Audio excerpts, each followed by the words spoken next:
तो तुम भी बनना चाहते हो वो परफेक्ट स्टूडेंट, वो टॉपर, वो हरमोइनी, वो माइकल रॉस, वो Sheldon Cooper, basically a genius. And at this point तुम्हें पता भी है कि तुम्हें क्या करना है। वही पुराना hard work, time blocking, 80-20 rule, previous year questions. हाँ, ये सब तुम्हें पता है।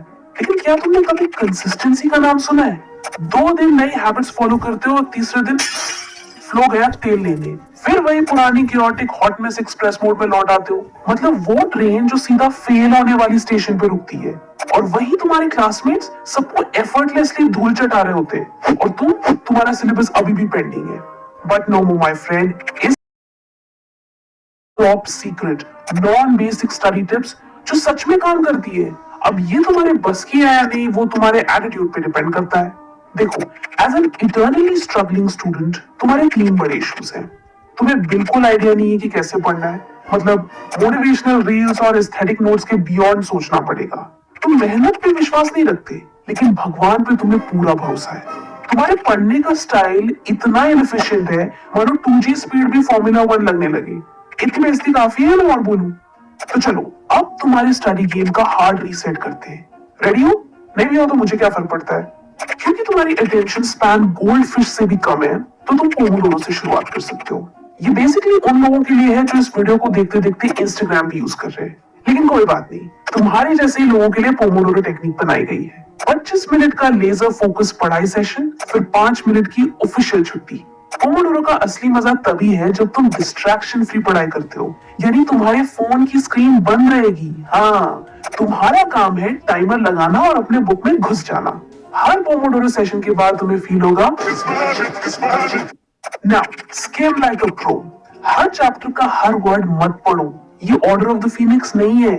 स्मार्ट बनो, नहीं तो स्मार्ट लोग तुम्हें पछाड़ देंगे। तुम्हारा काम है हेडिंग्स, सब हेडिंग्स और हाइलाइटेड पॉइंट्स पे फोकस करना। इनमें जो भी इंपॉर्टेंट चीजें हो उन पे अपना ध्यान लगाओ, क्योंकि ये वो गोल्डन नगेट्स हैं जो एग्जाम के लिए यूजफुल होते हैं। समरीज पढ़ो, क्योंकि वो तुम्हें चैप्टर का जस्ट देंगे बिना तुम्हारा ज्यादा टाइम वेस्ट किए। और अगर तुम वो भी नहीं कर पा रहे हो तो बस एक काम करो, चैप्टर के एंड के क्वेश्चंस उन पर ध्यान दो। तुम्हें अपनी पढ़ाई को एग्जाम सेंट्रिक बनाना होगा, इसलिए अपने सिलेबस को बार बार देखना और प्रीवियस ईयर क्वेश्चंस को यूज करना जरूरी है, क्योंकि वहीं से आने वाले मैक्सिमम मार्क्स। अब आते हैं तुम्हारी प्रिपरेशन की मिसिंग लिंक पर, दैट इज एक्टिव रिकॉल। हाँ, मुझे पता है कि तुमने एक्टिव रिकॉल 50 करोड़ बार सुन रखा है, पर जैसे लोग जिम मेंबरशिप लेने के बाद जिम नहीं जाते, वैसे तुम एक्टिव रिकॉल सिर्फ जानते हो लेकिन उसे इंप्लीमेंट नहीं करते। एग्जाम आते ही सबकी स्ट्रेटेजी क्या होती है? बुक उठाओ, लाइन बाय लाइन पढ़ो और खुद को ये झूठी तसल्ली दो कि हाँ सब क्लियर है। फिर एग्जाम हॉल में जाके ब्लैंक। सवाल देखते ही लगता है कि ये तो आउट ऑफ सिलेबस है। तो करना क्या है? बुक बंद करो और अपने आप से सवाल पूछो, ये फॉर्मूला कहाँ यूज होता है, ये कॉन्सेप्ट क्यों इंपॉर्टेंट है, इस कॉन्सेप्ट में होता क्या है। बिना देखे जवाब दो, अगर गलत हो तो और भी अच्छा है, अगली बार तुम्हारा ब्रेन उसे जरूर याद रखेगा। तो जब तुम ऐसे बिना आंसर देखे खुद को टेस्ट करते हो, तब तुम्हारे चैप्टर का असली रिवीजन होता है, एंड तभी तुम्हारे मार्क्स इंप्रूव होते हैं।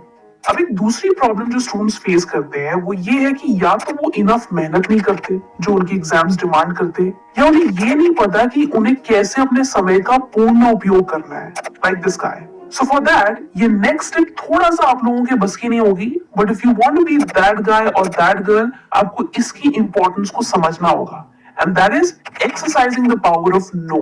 ये एक वर्ड आपकी आधी से ज्यादा प्रॉब्लम्स फिक्स कर सकता है। You know what's common in these characters? They have strict boundaries. They really know when to draw a line, and that's a big reason behind their success. So अगर आपको वैसा बनना है, then start acting like them. Have clear, defined boundaries for yourself. जब दिमाग को लगे कि चलो और एक एपिसोड देखते हैं, say no. जब लगे कि चलो थोड़ी देर और स्क्रॉल करते हैं, say no. जब लगे कि थोड़ी देर और सोते हैं, say no. You get the drill. Basically, say no to everything that is time wasting and say yes to what really matters. देखो, किसी भी एग्जाम में अपना बेस्ट देने के लिए you need to set your priorities right. You need to protect your time. अगर तुम्हें ब्रेक लेना ही है तो थोड़ा बाहर जाओ, अभी तो ठंड भी है, बैडमिंटन खेल लो या म्यूजिक सुन लो, इससे तुम्हारा मूड भी लिफ्ट होगा and you'll actually feel recharged. लेकिन वो 10 एपिसोड का बिंज वॉच या वो फोन की एंडलेस स्क्रॉल तुम्हें सिर्फ हेडेक देगा। So in order to remain focused and consistent, exercise the power of no. अब टाइम वेस्ट ना करना और एफिशिएंट होना दो अलग अलग चीजें होती है। जैसे तुम जो अपना कीमती समय एस्थेटिक नोट्स बनाने में लगाते हो या दिन में 4 बार प्लानिंग करते हो, ये सब कुछ पढ़ते हो लेकिन इंपॉर्टेंट चीजें नहीं पढ़ते, तो ये सारी चीजें तुम्हें इनएफिशिएंट बनाती हैं। अगर तुम भी स्टडी आवर्स में दिखावा बंद करके एक्चुअली पढ़ाई करोगे तो तुम डेफिनेटली अपने टारगेट्स अचीव करोगे। टाइम सबके पास लिमिटेड है, लेकिन एफिशिएंट लोग वही करते हैं जो मैटर करता है। अब वो घंटों तक नोट्स लिखने का जमाना नहीं रहा। स्मार्ट बनो, तुम्हारा टारगेट है रिजल्ट, नॉट ओवरवर्क। लेकिन अगर नोट्स बनाने ही है तो डू इट राइट। पहले तो ये बोरिंग नोट्स लिखना बंद करो। इससे तो अच्छा है कि तुम बुक ही पढ़ लो। कुछ वियर्ड करो, डूडल्स बनाओ, फंकी कलर्स यूज करो या अपने नोट्स को मीम्स में कन्वर्ट कर दो। नोट्स बनाने का पर्पस ही है कि तुम्हारा टाइम बचे। तुम एग्जाम से पहले अपने नोट्स देखो, खुद से रिकॉल करो and you are done. But अगर नोट्स ही बुक जितने बड़े होंगे तो सिलेबस खत्म होने से पहले ही तुम रिटायर हो जाओगे। आपकी रिविजन इतनी सॉलिड होनी चाहिए ना कि आपके नोट्स एक पेज या उससे कम साइज में बन जाए। अपने नोट्स में सिर्फ वो लिखो जो टीचर के सवाल बनने के लायक हो। Just write the keywords and key phrases and that should be enough for you to recall the material. Plus when you make it fun and creative, तब आपका ब्रेन उसे और अच्छे से याद रखता है, because now it's more interesting to learn. So do this and save your time and marks. I hope you enjoyed this, guys. Video अच्छी लगी तो लाइक कर देना and also feel free to subscribe. We'll see you in the next. And हाँ, पढ़ाई के stress में don't forget to have fun.